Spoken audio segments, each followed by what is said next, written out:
Hello and welcome to my new game that I've been working on for, I'd say, nearly 2 months. So what I've been doing is I've been making a remake of E3 2013 Project Spark demo because it was my first time ever seeing Project Spark, and I was like, you know, I'm gonna, because when I saw it I was like thinking two things. I want to make Crash Bandicoot with this, and I was like, I want to be able to make something like that demo that they're showing, and it's not just like, this is incredibly impossible things to code in the actual game like that developers would do or something like that. And I think I made something fairly similar to it. It's better in some ways and worse in some ways. It's better in the way that it's actually gameplay, because if you actually like look at the trailer, everything is sort of a cutscene. That's not how any gameplay would actually work. So I had to work around that, and the hard thing was they had two different games. They started out with you being in just this like open world wizard creation that they have basically, and they have like just two goblins attacking you. So I basically did that, and then I decided, alright, now I'm going to make Rockman. So then I said 3 days later, even though that was their 3 days for development time, I'm like, alright, now the war starts in 3 days. So I really like that explosion. I do not like the gate. The gate, I wish I had better physics control, so I kind of just made it look kind of odd.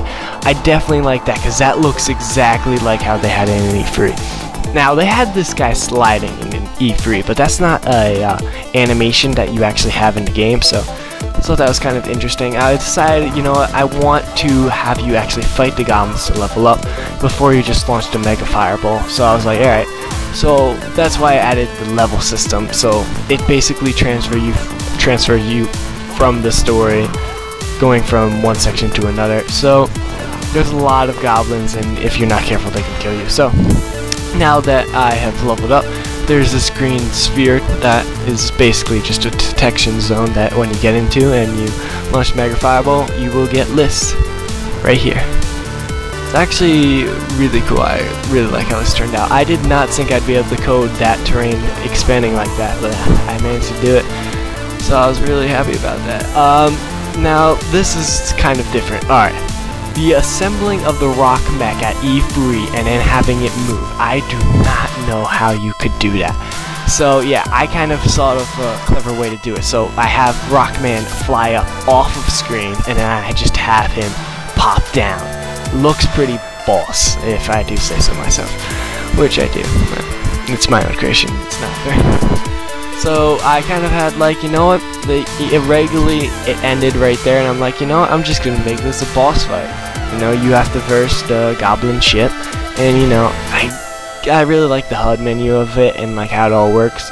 So you have like your barrel shot, which is so much more effective than the fire shot, because the fire shot, although it looks cool, it doesn't do much. I've tested it, so yeah. So you have the little ships. The little ships are pointless. I was thinking like maybe have you kill the little ships, and I was like, nah, if you want you can kill them, but if you don't, you can't.